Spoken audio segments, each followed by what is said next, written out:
Le jour se levait sur Montpellier avec une douceur trompeuse, une lumière pâle qui glissait sur les façades encore silencieuses sans laisser deviner les fractures intérieures qui, déjà, commençaient à s'élargir chez plusieurs habitants. Derrière cette apparente tranquillité, les tensions accumulées depuis plusieurs jours atteignaient un point critique, prêtes à éclater sans retour possible. Chez Alain, cette tension avait cessé d'être supportable depuis longtemps. Ce matin-là, il s'était levé plus tôt que d'habitude, animé par une seule intention, partir sans provoquer une nouvelle dispute. Son geste n'avait rien de lâche, il relevait plutôt d'un instinct de préservation, comme s'il pressentait que le moindre échange supplémentaire avec Elisabeth risquait de faire basculer définitivement leur relation. Pourtant, cette tentative d'évitement échoua dès les premières minutes, car Elisabeth, déjà éveillée, observait chacun de ses gestes avec une attention froide, presque méthodique. Ce qui, autrefois, aurait été perçu comme un détail anodin, un départ sans au revoir, devint aussitôt le déclencheur d'une nouvelle confrontation. Elisabeth ne voyait plus les gestes d'Alain comme ceux d'un homme fatigué ou préoccupé, mais comme les indices d'une trahison qu'elle croyait désormais évidente. Dans son regard, il n'y avait plus de doute, seulement une conviction qui s'était imposée au fil des jours, il lui mentait. Face à cette accusation implicite, Alain tenta encore de contenir son agacement, conscient qu'il marchait sur une ligne fragile. Il ne pouvait pas dire la vérité. Il ne pouvait pas expliquer les raisons de ses absences, ni dévoiler l'aide qu'il apportait à Clémence, car cela aurait signifié exposer une situation médicale délicate et compromettre la confiance d'une patiente déjà vulnérable. Cette contrainte le plaçait dans une position intenable, où chaque silence devenait une preuve contre lui. À mesure que les reproches d'Elisabeth se faisaient plus insistants, son contrôle céda peu à peu. Ce n'était pas une explosion soudaine, mais plutôt une accumulation qui trouvait enfin une issue. Il lui reprocha son incapacité à lui faire confiance, cette manière qu'elle avait de transformer chaque zone d'ombre en faute, chaque silence en mensonge.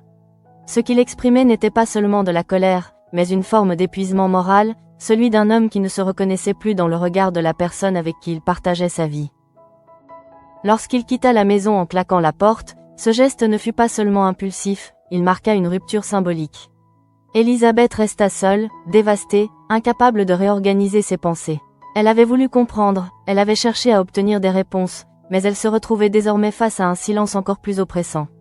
Ce vide la confirmait dans ses soupçons, car, pour elle, seule la culpabilité pouvait expliquer un tel refus de s'expliquer. Pendant ce temps, à quelques kilomètres de là, une autre forme de déséquilibre se manifestait, plus intérieur, plus diffus, mais tout aussi dangereux. Ève courait à un rythme soutenu, comme si la vitesse pouvait dissoudre les pensées qui l'assaillaient. Depuis la mort d'Elliot, son rapport au réel s'était altéré. Ce qu'elle croyait maîtriser, ses souvenirs, sa connaissance de son fils, la cohérence de son passé, s'était fragmenté. Elle se retrouvait face à une succession de questions sans réponse, chacune ouvrant sur une autre, dans un enchaînement qui ne laissait aucun répit. L'idée qu'elle ait pu ignorer des aspects essentiels de la vie d'Elliot la hantait. Ce n'était pas seulement de la culpabilité, c'était une remise en cause de tout ce qu'elle avait construit en tant que mère. Plus elle tentait de reconstruire le fil des événements, plus elle prenait conscience des zones d'ombre qu'elle n'avait pas su éclairer. Ce constat alimentait une obsession grandissante, une volonté de comprendre à tout prix, quitte à franchir des limites qu'elle n'aurait jamais envisagées auparavant. Lorsque Manu la retrouva après sa course, il perçut immédiatement ce basculement. Il ne s'agissait plus d'un simple deuil difficile, mais d'un état mental instable, oscillant entre lucidité et perte de contrôle. En cherchant à la rassurer, en évoquant le travail de ses collègues et les progrès de l'enquête, il tentait de la ramener dans un cadre rationnel. Cependant, ses paroles semblaient glisser sur Ève sans réellement l'atteindre. Son esprit était ailleurs, entièrement absorbé par une quête intérieure qui échappait à toute logique extérieure. La suggestion de consulter un psychologue, formulée par Manu avec prudence, eut l'effet inverse de celui escompté. Elle fut perçue non pas comme une aide, mais comme une tentative de la détourner de sa mission. Ève rejeta cette idée avec une froideur qui trahissait son isolement progressif. En affirmant qu'elle se moquait des conséquences, allant jusqu'à évoquer la possibilité d'être dénoncée, elle révélait une rupture avec toute forme de prudence ou d'autoprotection. Ce détachement n'était qu'une façade, mais il était suffisamment convaincant pour inquiéter profondément Manu, qui comprenait qu'il perdait peu à peu prise sur elle. Dans un autre espace, Elisabeth cherchait un soutien auprès de Muriel, incapable de contenir plus longtemps l'effondrement émotionnel provoqué par le départ d'Alain. Les mots qu'elle prononçait étaient confus, oscillant entre colère et incompréhension, mais tous convergeaient vers la même conclusion, elle se sentait trahie. Muriel, malgré son empathie, se retrouvait face à une situation qu'elle ne pouvait pas réellement apaiser. Elle proposait des hypothèses alternatives, tentait d'introduire du doute dans les certitudes d'Elisabeth, mais celle-ci semblait désormais irréversible. Le doute n'avait plus sa place, remplacé par une conviction rigide qui structurerait désormais ses réactions. Parallèlement, une autre tension atteignait son point de rupture dans le cabinet de Charles. Depuis plusieurs jours, il vivait sous une pression constante, alimentée par les sollicitations répétées d'Ève. Chaque visite, chaque question, chaque tentative pour raviver le passé autour d'Elliot contribuait à fragiliser un équilibre déjà précaire. Charles ne disposait plus des ressources nécessaires pour maintenir une distance émotionnelle, et ce qui n'était au départ qu'une gêne se transforma progressivement en rejet. Lorsqu'Ève se présenta une nouvelle fois face à lui, déterminée à obtenir des réponses, il sentit immédiatement que la situation lui échappait. Il tenta d'abord de contenir son irritation, de répondre de manière contrôlée, mais l'accumulation des tensions finit par prendre le dessus. Son refus de parler d'Elliot ne relevait pas seulement d'un choix rationnel, mais d'un besoin urgent de se protéger lui-même, de ne plus être confronté à une réalité qu'il ne parvenait plus à gérer. L'explosion qui suivit fut brutale, mais elle s'inscrivait dans une continuité. Elle révélait un épuisement profond, une incapacité à supporter davantage la pression extérieure. En demandant à Ève de cesser de le harceler et de ne plus évoquer Elliot, Charles cherchait avant tout à se soustraire à une situation qui menaçait de le déstabiliser complètement. Ève, prise de court par cette réaction, ne reconnut plus l'homme qu'elle avait devant elle. Pourtant, ce changement n'était pas soudain. Il résultait d'une accumulation silencieuse, d'un processus de saturation qui trouvait enfin une issue visible. Au même moment, à l'hôpital, Claire poursuivait lentement son retour à la réalité après l'épreuve traumatisante qu'elle venait de traverser. L'interrogatoire mené par Aude se déroulait avec précaution, chaque question étant posée de manière à ne pas raviver inutilement la violence du souvenir. Malgré la fatigue, Claire faisait l'effort de répondre, consciente que ses paroles pouvaient contribuer à faire avancer l'enquête. Le détail du bracelet tressé, en particulier, s'imposait comme un élément significatif. Ce fragment de mémoire, apparemment anodin, constituait peut-être la première piste concrète permettant d'identifier l'agresseur. Claire, en livrant cette information, participait activement à un processus qui dépassait sa propre expérience, même si, intérieurement, elle restait marquée par les conséquences de ce qu'elle avait vécu. Dans un registre différent, mais avec une intensité émotionnelle comparable, la relation entre Fourneau et Valérie atteignait également un point de non-retour.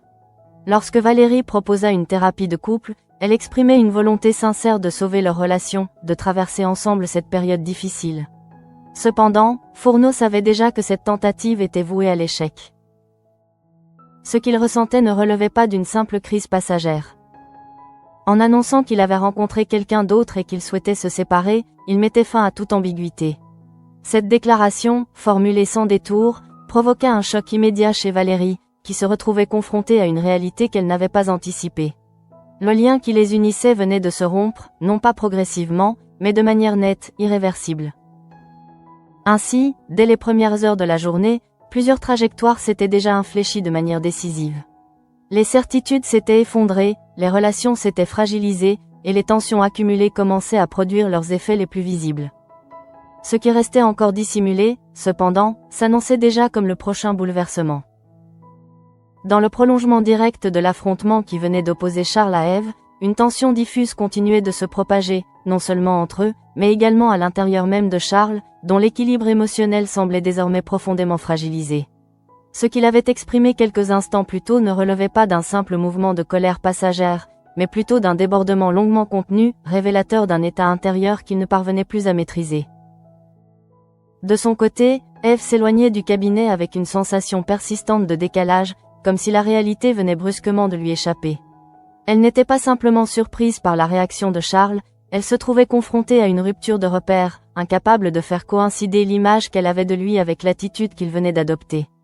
En tentant de reconstituer mentalement la scène, en revenant sur chaque détail, elle cherchait instinctivement à retrouver une cohérence, un élément explicatif qui lui permettrait de reprendre le contrôle de la situation.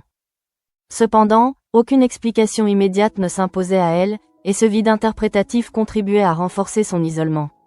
Plus les pistes semblaient se refermer, plus son besoin de comprendre s'intensifiait, transformant progressivement sa quête en une forme d'obsession. Dans cet état, chaque obstacle était perçu non pas comme une limite, mais comme un signe qu'elle devait insister davantage, au risque de s'enfermer dans une logique qui l'éloignait du réel. Pendant ce temps, Alain, désormais éloigné du domicile conjugal, tentait lui aussi de réorganiser ses pensées, mais se heurtait à une contradiction profonde. En quittant Elisabeth, il avait cherché à préserver une forme d'intégrité, convaincu que le silence qu'il maintenait autour de Clémence était nécessaire. Pourtant, cette décision produisait des effets qu'il ne pouvait plus ignorer, car elle fragilisait directement la relation qu'il entretenait avec sa femme. En retrouvant Clémence, il entra dans un espace marqué par une tension différente, plus contenue, mais tout aussi significative. Clémence, engagée dans un processus difficile de sevrage lié à son addiction aux opioïdes, percevait clairement le poids que cette situation faisait peser sur Alain. Elle comprenait que son accompagnement, bien qu'essentiel pour sa propre reconstruction, entraînait des conséquences indirectes sur la vie personnelle de celui qui l'aidait. Lorsqu'Alain évoqua les soupçons d'Elisabeth, il ne cherchait pas à susciter une réaction émotionnelle particulière, mais plutôt à formuler un constat devenu incontournable. Il se trouvait pris dans une situation où chaque choix comportait un coût, et où la protection de Clémence impliquait nécessairement un éloignement, voire une rupture, avec Elisabeth. Ce dilemme, qu'il avait jusque-là contenu, apparaissait désormais dans toute sa complexité. Clémence, en prenant conscience de cette réalité, ne pouvait s'empêcher de ressentir une forme de culpabilité diffuse. Elle mesurait que son combat personnel ne se limitait pas à sa propre guérison, mais qu'il affectait également l'équilibre d'autres existences. Cette lucidité ne lui permettait pas pour autant de résoudre la situation, elle accentuait au contraire le sentiment d'impuissance qui l'accompagnait. Dans un autre registre, Elisabeth tentait de reprendre pied après le départ d'Alain, mais se trouvait confrontée à une difficulté majeure, celle de remettre en question la certitude qu'elle avait construite autour de l'idée d'une infidélité. Son appel à Fourneau s'inscrivait dans une recherche de soutien, mais aussi dans une volonté de confronter ses propres interprétations à un regard extérieur. Cependant, Fourneau, lui-même engagé dans une dynamique de rupture avec Valérie, ne disposait pas de la disponibilité émotionnelle nécessaire pour répondre pleinement à cette attente. Après avoir annoncé sa décision de se séparer, il se trouvait dans une phase intermédiaire, où les repères anciens avaient disparu sans que les nouveaux soient encore stabilisés. Dans ce contexte, la perspective d'une rencontre avec Elisabeth prenait une dimension particulière, presque paradoxale, car elle mettait en relation deux individus traversant chacun une crise distincte, mais incapables, pour l'instant, de réellement se soutenir. Parallèlement, Ève poursuivait sa trajectoire, incapable de se détacher de l'objectif qu'elle s'était fixé. Sa visite à Claire à l'hôpital ne relevait pas uniquement d'une démarche informative, elle traduisait également un besoin de se raccrocher à une réalité tangible, à quelque chose qui n'était pas encore brisé. En entrant dans la chambre, elle ressentit immédiatement un mélange de soulagement et d'émotions contenues. Voir Claire consciente, en voie de rétablissement, lui offrait un point d'ancrage temporaire, une preuve que tout ne s'effondrait pas autour d'elle. Pourtant, cette accalmie restait fragile, car elle était constamment menacée par le retour des pensées liées à Elliot. Claire, bien qu'affaiblie, percevait avec acuité l'état d'Ève. Elle comprenait que son amie ne traversait pas seulement une période difficile, mais qu'elle se trouvait dans un processus de désorganisation intérieure plus profond. En évoquant son propre avenir, notamment son hésitation à retourner travailler en prison, elle exprimait une autre forme de vulnérabilité, moins explosive mais tout aussi réelle. L'échange entre les deux femmes ne se limitait pas à un partage d'informations, il constituait un moment de reconnaissance mutuelle, où chacune pouvait percevoir, chez l'autre, les traces d'une épreuve encore en cours d'assimilation. Dans un registre plus intime, la situation entre Flore et Charles évoluait également vers une conclusion inévitable. Lorsque Flore proposa à Charles de l'accompagner à un vernissage, elle tentait encore de maintenir un lien, de préserver un espace commun où leur relation pourrait subsister. Cependant, la réaction de Charles, marquée par une absence d'engagement et une distance émotionnelle évidente, confirma ce qu'elle pressentait déjà. Elle comprit alors que le problème ne résidait pas dans une difficulté ponctuelle, mais dans un état intérieur chez Charles qui rendait toute projection impossible. En prenant la décision de mettre fin à leur relation, elle ne cédait pas à une impulsion, mais actait une réalité devenue trop évidente pour être ignorée. Cette rupture, bien que dépourvue d'éclat dramatique, n'en était pas moins significative, car elle révélait l'incapacité de Charles à maintenir un lien affectif stable dans le contexte actuel. L'acceptation immédiate de cette décision par Charles confirmait d'ailleurs cette analyse. Il ne cherchait ni à convaincre, ni à retenir Flore, ce qui traduisait un désengagement profond, voire une forme d'abandon intérieur. Autour de ces trajectoires individuelles, d'autres dynamiques continuaient d'évoluer, contribuant à créer un paysage relationnel où les équilibres semblaient de plus en plus précaires.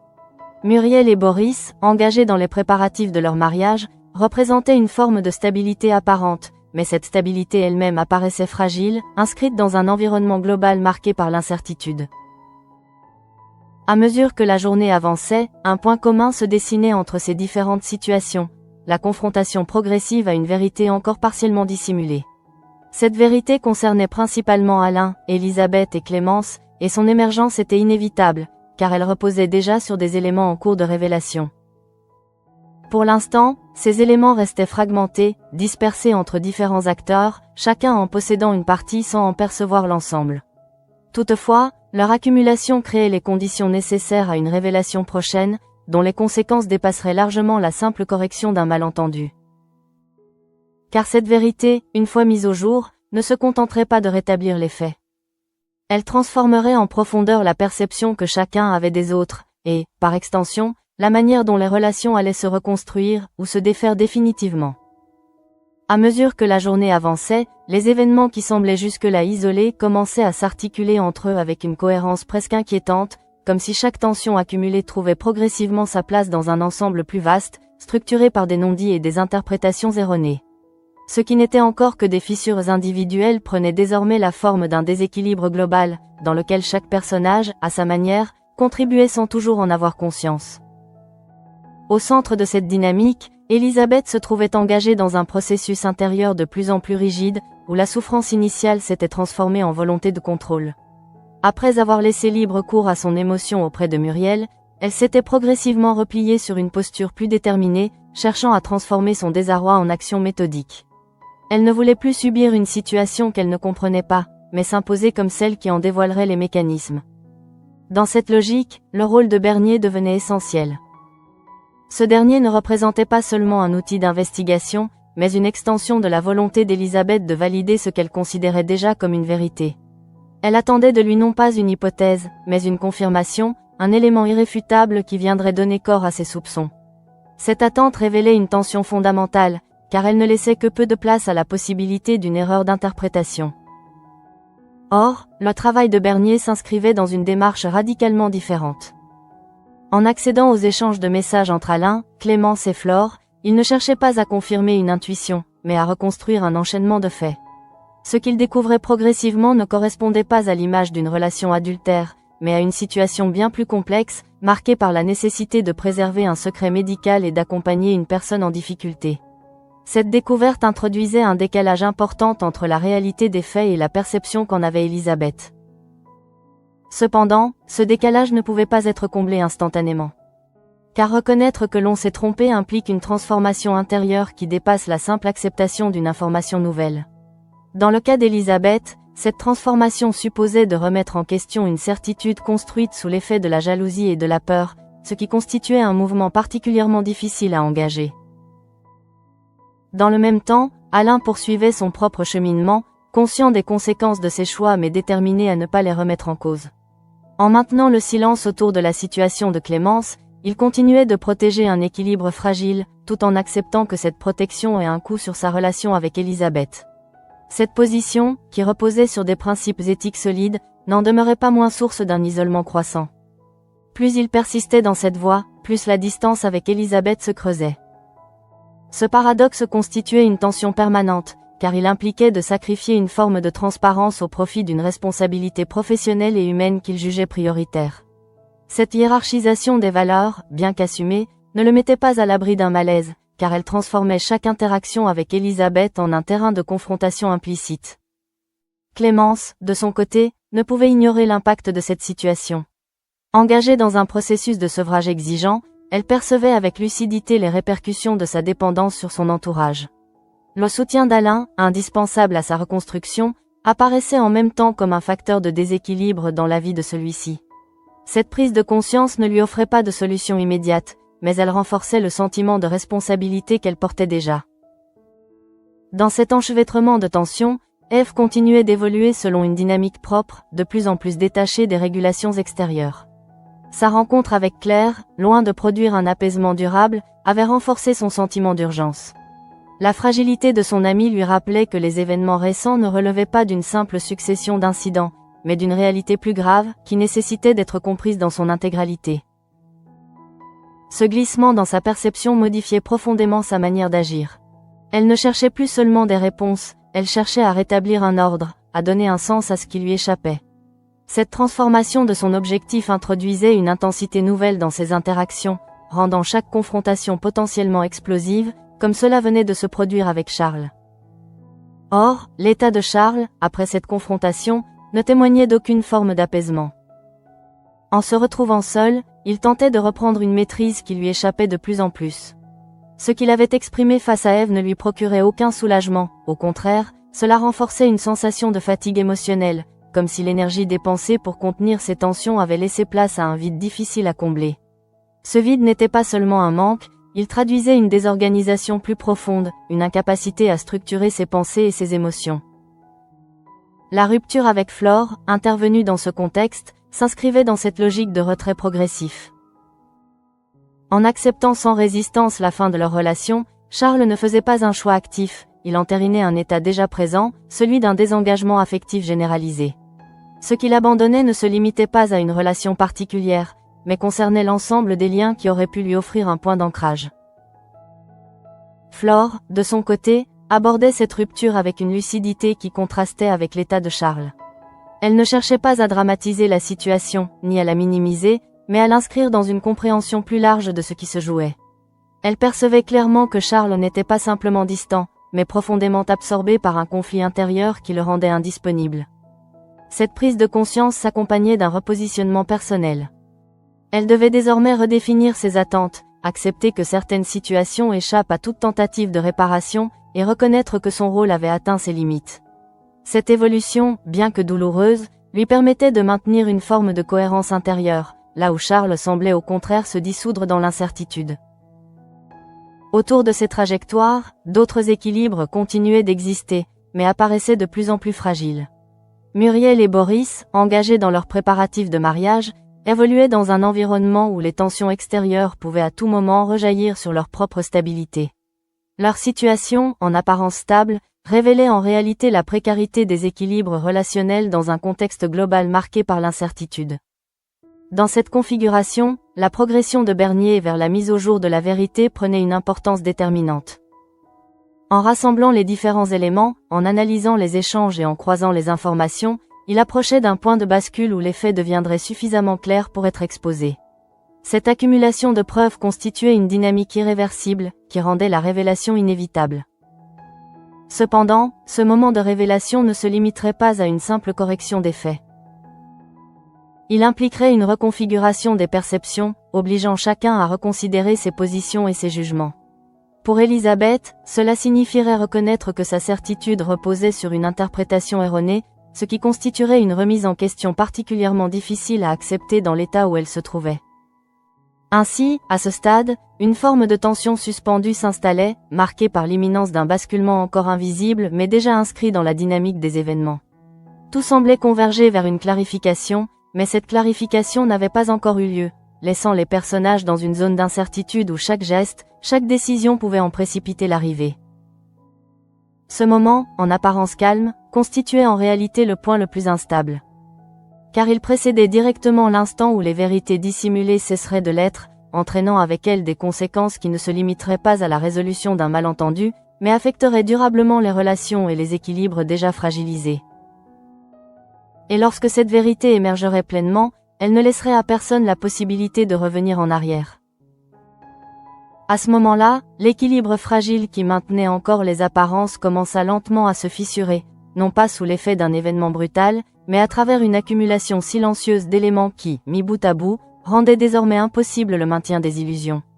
Ce qui n'était jusque-là qu'une tension suspendue s'apprêtait à se transformer en confrontation directe avec la réalité, et c'est Elisabeth qui allait emporter le choc le plus violent. Lorsqu'elle retrouva Bernier, elle se présenta avec une détermination presque rigide, comme si elle s'était préparée à entendre une confirmation définitive de ses soupçons. Son état intérieur ne laissait que peu de place au doute, car elle avait déjà construit une interprétation cohérente des événements, dans laquelle chaque comportement d'Alain trouvait une explication logique.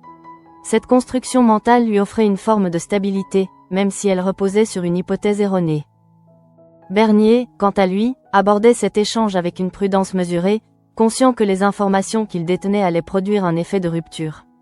En exposant progressivement les éléments qu'il avait recueillis, il ne cherchait pas à provoquer une réaction, mais à rétablir une continuité factuelle, en replaçant chaque détail dans son contexte réel. Les messages échangés entre Alain, Clémence et Flore ne révélaient aucune trace d'une relation adultère, mais dessinaient au contraire le portrait d'un accompagnement discret, centré sur une situation médicale délicate. La révélation ne fut pas immédiate dans ses effets. Elisabeth, en découvrant ces informations, ne réagit pas par un soulagement spontané, mais par une forme de désorientation. L'absence d'infidélité, qui aurait pu apparaître comme une résolution heureuse, venait en réalité déstabiliser l'ensemble de son raisonnement. Elle se retrouvait confrontée à une contradiction profonde. Si Alain ne la trompait pas, alors toute son interprétation des événements devait être remise en question. Ce basculement ne pouvait pas se faire instantanément. Car reconnaître une erreur de jugement implique d'accepter une vulnérabilité, de renoncer à une position de certitude qui, même douloureuse, offrait une forme de cohérence. Elisabeth, en parcourant les échanges, tentait de comprendre pourquoi Alain ne lui avait rien dit, pourquoi il avait préféré le silence à une explication qui aurait pu éviter ce conflit. Cette question devenait centrale, car elle déplaçait le problème de l'infidélité vers celui de la confiance. Dans ce déplacement, une nouvelle forme de douleur apparaissait. Elle n'était plus liée à la peur d'être trahie, mais à la sensation d'avoir été tenue à l'écart, d'avoir été jugée incapable de comprendre ou de soutenir une situation complexe. Cette perception, encore confuse, introduisait une fissure dans l'image qu'elle avait d'elle-même, car elle remettait en cause sa place dans la relation. Pendant ce temps, Alain, toujours engagé auprès de Clémence, ignorait encore que la vérité commençait à émerger. Son choix de maintenir le silence continuait de structurer ses actions, même si les conséquences devenaient de plus en plus difficiles à gérer. En se confiant à Clémence, il exprimait une inquiétude qui dépassait la simple tension conjugale, révélant une fatigue liée à la nécessité constante de justifier un comportement qu'il ne pouvait pas expliquer. Clémence, en entendant ces confidences, percevait l'ampleur du conflit dans lequel Alain était pris. Elle comprenait que sa propre situation, bien qu'indépendante, était devenue un élément central dans la crise que traversait le couple. Cette prise de conscience renforçait son sentiment de responsabilité, sans pour autant lui offrir une solution immédiate. Dans un autre registre, Ève continuait d'évoluer dans une logique de plus en plus autonome, détachée des tentatives de régulation de Manu.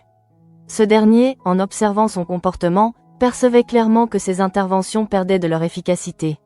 Ce qu'il proposait, qu'il s'agisse de rationaliser la situation ou de suggérer une aide extérieure, ne parvenait plus à atteindre Ève, dont l'attention restait entièrement focalisée sur la recherche de la vérité autour d'Elliot. Cette focalisation exclusive produisait un effet d'isolement croissant. Chaque interaction devenait secondaire face à cet objectif, et même les relations les plus proches se trouvaient reléguées à un rôle périphérique. Ce glissement, progressif mais constant, modifiait profondément la dynamique entre Ève et Manu, introduisant une distance qui ne reposait pas sur un conflit explicite, mais sur une divergence de perception du réel. Parallèlement, Charles continuait de s'enfoncer dans un état de retrait qui rendait toute interaction de plus en plus difficile. Après la rupture avec Flore et l'affrontement avec Ève, il se retrouvait dans une position où aucune relation ne semblait en mesure de lui offrir un point d'appui. Ce vide relationnel, loin de produire un apaisement, accentuait au contraire son déséquilibre, en le confrontant à une absence de repères. Ce qu'il ressentait n'était pas seulement de la fatigue, mais une forme de saturation émotionnelle. Chaque sollicitation extérieure apparaissait comme une pression supplémentaire, chaque question comme une intrusion. En se coupant progressivement des autres, il cherchait à préserver un espace intérieur qui lui échappait pourtant de plus en plus. Cette stratégie, bien qu'instinctive, renforçait son isolement et limitait les possibilités de régulation. Dans ce contexte, la rupture avec Flore prenait une dimension plus large. Elle ne constituait pas seulement la fin d'une relation, mais un symptôme d'un processus de désengagement généralisé, où Charles se retirait progressivement de toute implication affective. Flore, de son côté, continuait de faire preuve d'une lucidité qui lui permettait de comprendre cette évolution sans chercher à la contester. Elle percevait clairement que ce qui se jouait dépassait leur relation, et que toute tentative de maintien aurait été artificielle. Cette capacité à accepter la réalité, même lorsqu'elle était douloureuse, lui permettait de conserver une forme de stabilité intérieure, en contraste avec la désorganisation croissante de Charles. Autour de ces trajectoires individuelles, les autres relations continuaient d'évoluer dans un équilibre précaire. Muriel et Boris, plongés dans leurs préparatifs de mariage, incarnaient une forme de continuité, mais cette continuité apparaissait fragile, exposée aux répercussions indirectes des tensions environnantes. Leur situation montrait que même les espaces perçus comme stables pouvaient être affectés par des dynamiques extérieures. À mesure que la journée touchait à sa fin, les différentes lignes narratives semblaient converger vers un point de transformation. La vérité révélée par Bernier ne se limitait pas à corriger une erreur, elle introduisait une reconfiguration des perceptions, obligeant chacun à repositionner ses jugements. Pour Elisabeth, ce processus ne faisait que commencer, et il s'annonçait complexe, car il impliquait de revisiter non seulement les faits, mais aussi les émotions qui les avaient accompagnés. Ce qui se dessinait alors n'était pas une résolution, mais une transition. Une phase où les certitudes anciennes perdaient leur validité, sans que les nouvelles ne soient encore stabilisées. Dans cet espace intermédiaire, chaque personnage se trouvait confronté à ses propres limites, à ses propres mécanismes de défense, et à la nécessité, parfois douloureuse, d'accepter ce qui ne pouvait plus être nié. Et dans cette zone d'incertitude, les décisions à venir prendraient une importance déterminante. Car elles ne seraient plus guidées par des suppositions, mais par une réalité désormais impossible à ignorer, dont les conséquences continueraient de se déployer bien au-delà de ce moment de révélation. Dans le prolongement immédiat de cette révélation, les conséquences commencèrent à se déployer avec une intensité particulière, car ce qui venait d'être mis au jour ne se contentait pas de corriger une erreur d'interprétation, mais venait profondément altérer les fondations même des relations en présence. Elisabeth, en particulier, se retrouvait confrontée à une reconfiguration intérieure qu'elle n'avait pas anticipée, et dont elle ne maîtrisait ni le rythme ni les effets. En quittant Bernier, elle n'éprouvait pas le soulagement qu'elle avait inconsciemment attendu, mais une forme de vertige. La certitude qui l'avait portée jusque-là, même si elle était douloureuse, avait structuré sa manière de penser et d'agir. Or, cette certitude venait de s'effondrer, laissant place à une réalité plus complexe, plus nuancée, et surtout plus déstabilisante. Elle n'avait pas été trompée. Mais cette vérité ne suffisait pas à apaiser ce qu'elle ressentait. Car derrière l'absence d'infidélité, une autre question prenait toute sa place, celle de la confiance, ou plutôt de son absence. Pourquoi Alain ne lui avait-il rien dit ? Pourquoi avait-il choisi de maintenir un silence qui avait alimenté ses soupçons, au lieu de la confronter à une réalité difficile mais explicable ? Cette interrogation ne trouvait pas de réponse immédiate, et elle ouvrait un espace d'incompréhension qui ne pouvait pas être comblé simplement par les faits. En se retrouvant seule avec ses pensées, Elisabeth commença à percevoir une forme de responsabilité personnelle, encore diffuse, mais bien réelle. Elle comprenait que sa jalousie, ses réactions impulsives, avaient contribué à amplifier une situation déjà fragile. Cette prise de conscience ne produisait pas un apaisement, mais une tension supplémentaire, car elle impliquait de reconnaître une part d'erreur dans ce qu'elle avait vécu. Dans le même temps, Alain, toujours engagé dans son accompagnement auprès de Clémence, continuait d'évoluer sans savoir que la situation était en train de basculer.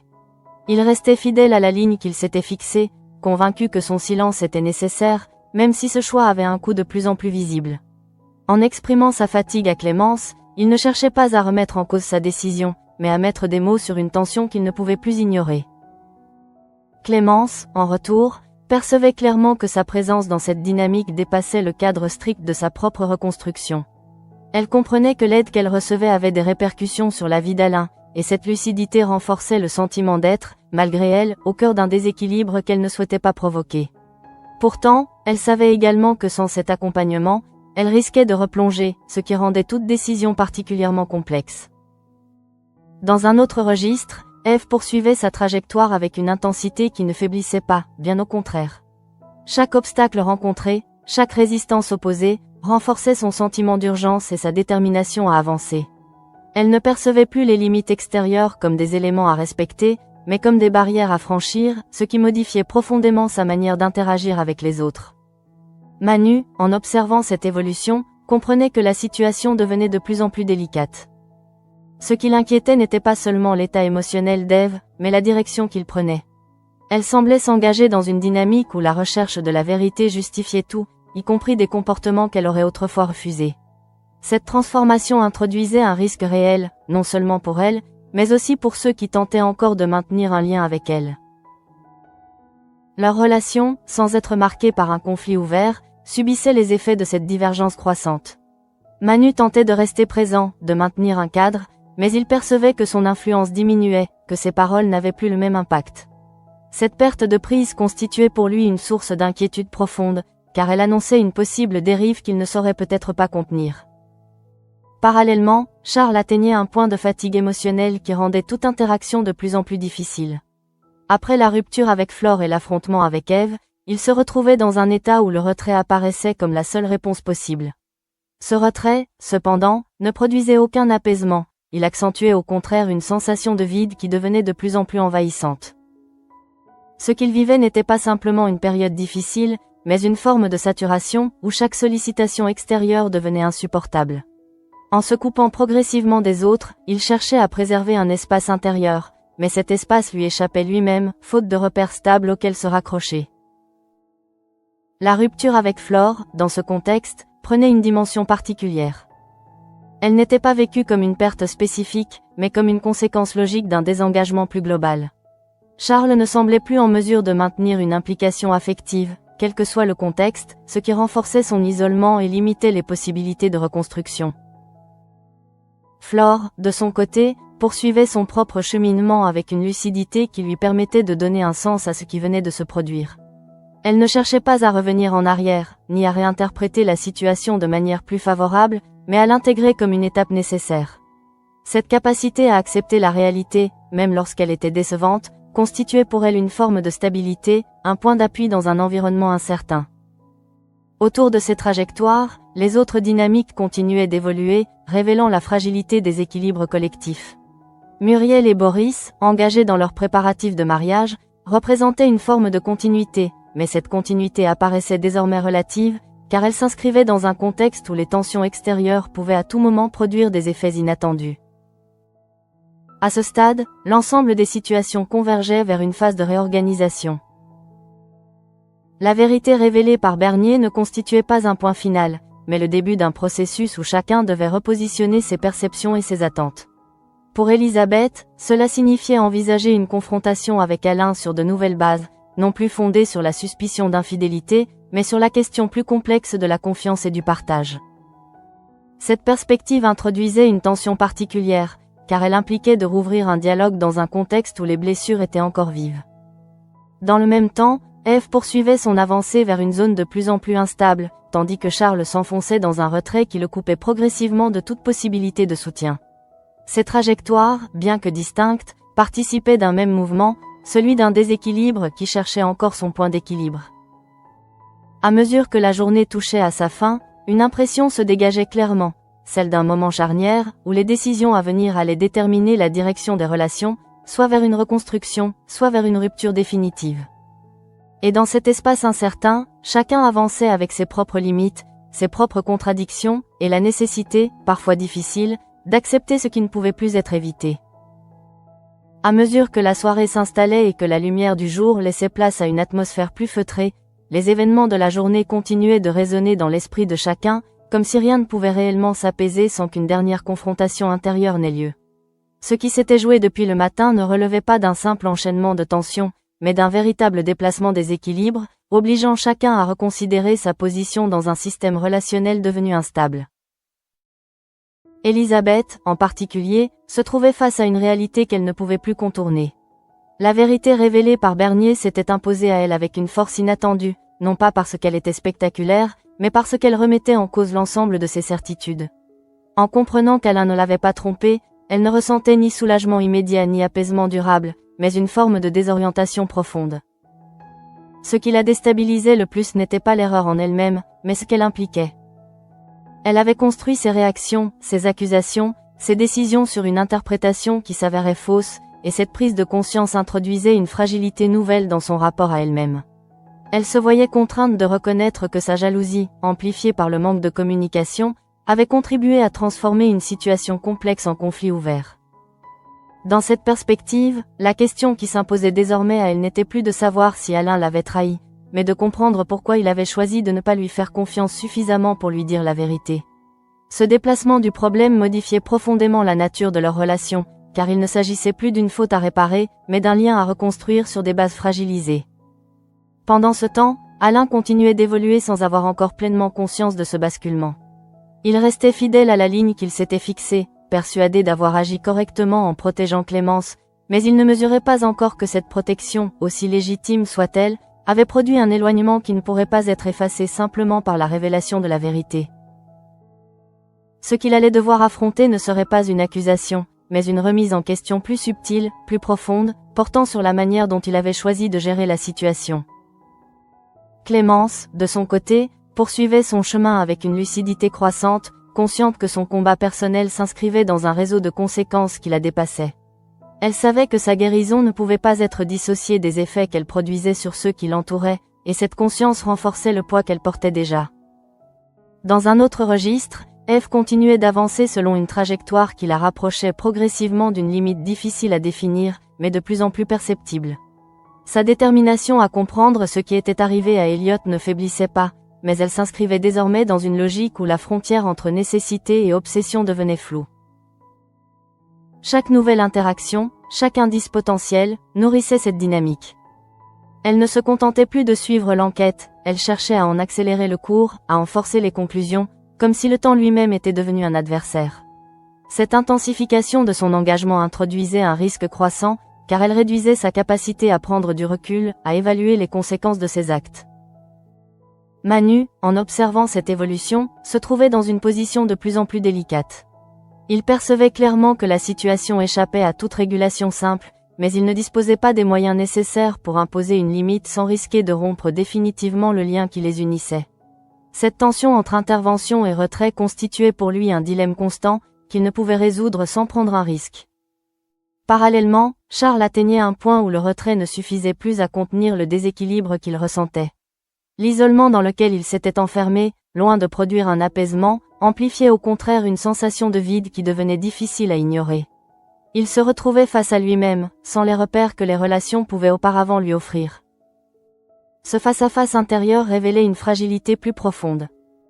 Ce qu'il évitait jusque-là, les questions, les souvenirs, les implications de ce qu'il avait vécu, revenaient sous une forme diffuse, impossible à contenir. La rupture avec Flore, l'affrontement avec Eve, tout cela constituait moins une succession d'événements qu'un processus de désengagement global, dans lequel il se coupait progressivement de toute possibilité de soutien. Flore, de son côté, poursuivait sa trajectoire avec une forme de stabilité qui contrastait avec le reste des situations. En acceptant la fin de sa relation avec Charles, elle avait fait un choix qui lui permettait de préserver sa cohérence intérieure. Elle ne cherchait pas à revenir en arrière, ni à réécrire ce qui s'était produit, mais à intégrer cette expérience dans un processus plus large de compréhension. Cette capacité à maintenir une distance lucide constituait pour elle un point d'équilibre dans un environnement marqué par l'incertitude. Autour de ces trajectoires, les autres relations continuaient d'évoluer, parfois de manière plus discrète, mais toujours sous l'influence des tensions générales.